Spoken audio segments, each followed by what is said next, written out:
Big breaking 2020 chief coordinator Sabu M ജേക്കബിന്റെ NDA പ്രവേശം ED നടപടി മുന്നിൽ കണ്ട ഫെമ ചട്ടലംഘനത്തിൽ നോട്ടീസ് നൽകിയിട്ടും സാബു എം ജേക്കബ് ഹാജരാകാതെ 3 തവണ ഒഴിഞ്ഞുമാറി.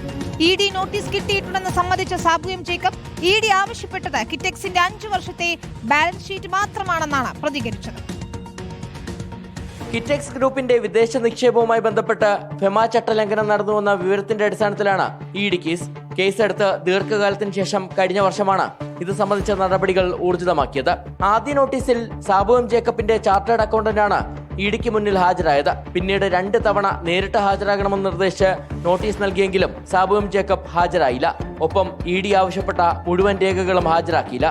പിന്നാലെ ED നടപടികൾ കടുപ്പിച്ചതോടെയാണ് സാബു എം ജേക്കബ് ചീഫ് കോർഡിനേറ്ററായ 2020 പാർട്ടി NDAയിലേക്ക് എത്തിയത്. കഴിഞ്ഞ വർഷം മേയിൽ ED നോട്ടീസ് ലഭിച്ചതായി സാബു എം ജേക്കബ് സ്ഥിരീകരിച്ചു. ഇവിടുത്തെ ബന്ധപ്പെട്ട ഉദ്യോഗസ്ഥരുമായിട്ട് ഇങ്ങനെ ഏതെങ്കിലും നോട്ടീസുകൾ EDയിൽ നിന്ന് വന്നിട്ടുണ്ടോ എന്ന് ചോദിച്ചു കഴിഞ്ഞപ്പോൾ ആണ് മനസ്സിലായത് കഴിഞ്ഞ വർഷം മെയ് മാസം ED ചില ഡോക്യുമെന്റ്സ് ആവശ്യപ്പെട്ടുകൊണ്ട് ഒരു നോട്ടീസ് ഇഷ്യൂ ചെയ്തിട്ടുണ്ട്. ഫെമ കേസ് അന്വേഷണത്തിനിടെ ഹവാല ഇടപാടടക്കമുള്ള ഗുരുതരമായ കണ്ടെത്തലുകൾ നടത്തിയാൽ മാത്രമേ അറസ്റ്റിലേക്ക് ED കടക്കൂ. എന്നാൽ എത്ര തുകയുടെ ക്രമക്കേടാണോ അതിന്റെ 5 ഇരട്ടി വരെ പിഴ ഈടാക്കാൻ കഴിയും. 2020 NDAയിൽ പ്രവേശിച്ച സാഹചര്യത്തിൽ സാബു എം ജേക്കബിനെതിരായ കേസിന്റെ ഭാവി എന്താകുമെന്ന് കാത്തിരുന്ന് കാണണം. റിപ്പോർട്ടർ കൊച്ചി.